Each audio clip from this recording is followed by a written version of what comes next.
Hello बच्चों, आज हम अपना एसएसटी बुक से पढ़ेंगे। हमारी जो इस बार एसएसटी की बुक है उसका नाम है आवर वर्ल्ड। अभी तक थर्ड क्लास में आपने दिल्ली के बारे में पढ़ा था, फोर्थ में आपने इंडिया के बारे में पढ़ा और फिफ्थ क्लास में आप आवर वर्ल्ड के बारे में पढ़ेंगे, जिसमें कि हमारा जो पहला चैप्टर है वो आपको स्क्रीन पे लिखा दिख रहा है। हम उसका नाम है आवर अर्थ, यानी कि हमारी पृथ्वी। वैसे तो आप पृथ्वी के बारे में काफ़ी कुछ पढ़ चुके हैं, उसकी रोटेशन, रिवॉल्यूशन, उसकी सैटेलाइट्स, लेकिन आज जो हम डिस्कस करने वाले हैं वो नया है और शायद आप लोग उसके बारे में जानते भी नहीं हैं। तो आज जो हम इस चैप्टर में पढ़ेंगे वो है हिस्ट्री ऑफ द अर्थ, यानी कि जो हमारी अर्थ का निर्माण हुआ वो कैसे हुआ। जो हमारी अर्थ अभी दिखती है वो शुरू से वैसी नहीं दिखती थी। 4.6 थाउजेंड मिलियन ईयर्स एगो, इतने साल पहले हमारी जो अर्थ थी वो आग का एक गोला थी जो घूमती रहती थी। धीरे धीरे जब वो पिघली और फिर ठंडी हुई तो वो बहुत ही हार्ड और सॉलिड बन गई और उसके ऊपर एक थिक लेयर फॉर्म हुई जिन्हें हम कॉन्टिनेंट्स कहने लगे और ओशियंस भी क्रिएट हुए। लेकिन वो कॉन्टिनेंट्स और ओशियन जो थे वो वैसे नहीं दिखते थे जैसे कि अब दिखते हैं। ये हमारी अब की पृथ्वी है, लेकिन जब पहले ये फॉर्मेशन हुई, एक जर्मन साइंटिस्ट ने इसको रिकॉग्नाइज़ किया और ये जो कॉन्टिनेंट्स फॉर्म हुए थे इन्हें नाम दिया पैंगिया का। और जो आसपास आप ओशियन घिरा देख रहे हो वो है हमारा पैंथलासा। और जो इसमें इंडिया दिख रहा है आपको, वो आप देख पा रहे हो कि एशिया का पार्ट ना होकर वो स्टक हो रखा है किनके बीच में, अफ्रीका, अंटार्कटिका और ऑस्ट्रेलिया के बीच में।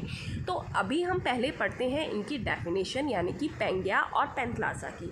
जो लैंड मास यानी कि जो ज़मीनी भाग हुआ जब कॉन्टिनेंट्स फॉर्म हुए, उसका जो ज़मीनी भाग हुआ जो कि पैंथलासा समुद्र से घिरा हुआ था, उसे नाम दिया गया पैंगिया का। और जो पैंथलासा है वो क्या है, वो एक बहुत ही विशाल महासागर जो कि अर्थ को सराउंड किए हुए है, घेरे हुए है। तो पैंगिया और पैंथलासा की डेफिनेशन के बाद अब हम मूव ऑन करते हैं, कॉन्टिनेंट्स के बारे में पढ़ते हैं। जब ये जो हमारा इंडिया है इनके बीच में स्ट्रक हो रखा था, लेकिन धीरे धीरे इसने एशिया की तरफ मूविंग करना स्टार्ट कर दिया।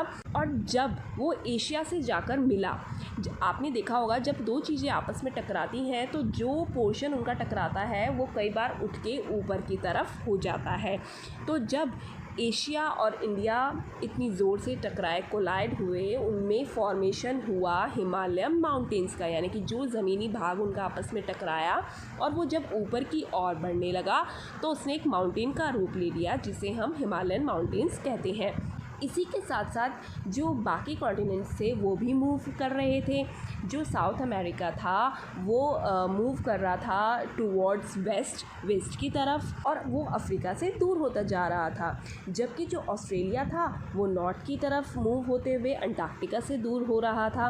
इस तरीके से हर कॉन्टिनेंट में कुछ ना कुछ हलचल चल रही थी, जिस कारण जो कॉन्टिनेंटल ड्रिफ्ट हुआ, किसके बीच में ये कॉन्टिनेंटल ड्रिफ्ट हुआ, ये हुआ हमारा नॉर्थ अमेरिका और यूरेशिया के बीच में। अब ये यूरेशिया नाम का कॉन्टिनेंट क्या आप लोगों ने कभी देखा है या कभी पढ़ा है इसके बारे में?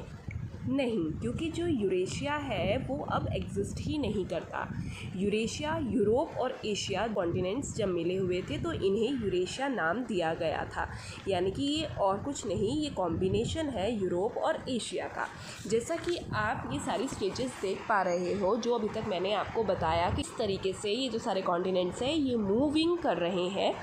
तो इसमें आप नंबर 3 पे जो आपको स्टेज दी हुई है उसमें आप यूरेशिया देख पा रहे हैं और इंडिया की पोजीशन भी आप देख पा रहे हैं कि वो मूव कर रहा है एशिया की तरफ। तो इस तरीके से जब लास्ट जो स्टेज फॉर्म हुई वो नंबर 4 में आप देख पा रहे हो, जिसमें इंडिया जो है वो एशिया का पार्ट बन चुका है और सारे कॉन्टिनेंट्स जो हैं जैसे कि अब दिखते हैं उस पोजीशन में पहुंच चुके हैं। तो इन सब से जब ये कॉन्टिनेंट्स सारे के सारे सेपरेट हो गए तो एक ह्यूज ओशियन फॉर्म हुआ जिसे अटलांटिक ओशियन कहा जाता है। और ऐसा नहीं है कि ये प्रोसेस अब ख़त्म हो चुका है, बिल्कुल ये प्रोसेस अभी भी चल रहा है, लेकिन ये प्रोसेस इतना स्लोली होता है कि हमें नहीं पता चल पाता। अब आपने अभी ही खुद पढ़ा कि कितने मिलियन ईयर्स एगो की ये हम बातें पढ़ रहे हैं, और हो सकता है अब से कुछ और मिलियंस एगो हमारी पृथ्वी जैसी अब दिख रही है वैसी ना दिखे, उसमें और चेंजेस आ जाए। तो ये हमारा छोटा सा चैप्टर था जिसमें हमने अर्थ की हिस्ट्री के बारे में पढ़ा और जाना कि किस तरीके से हमारे कॉन्टिनेंट्स और ओशियन फॉर्म्ड हुए हैं। अब आप अपनी वर्कशीट करेंगे जिसमें कि फ़र्स्ट क्वेश्चन है फिल इन द ब्लैंक्स, वो मैंने आपको सॉल्व करके दे दिया है, वो आपने अपनी कॉपी में करना है। उसके अलावा 5 क्वेश्चंस और हैं, और जो 5th क्वेश्चन है उसमें आपने डेफिनेशन लिखनी है खुद, जो कि वीडियो में मैंने दी हुई है, आप वहाँ से देखकर लिख सकते हैं।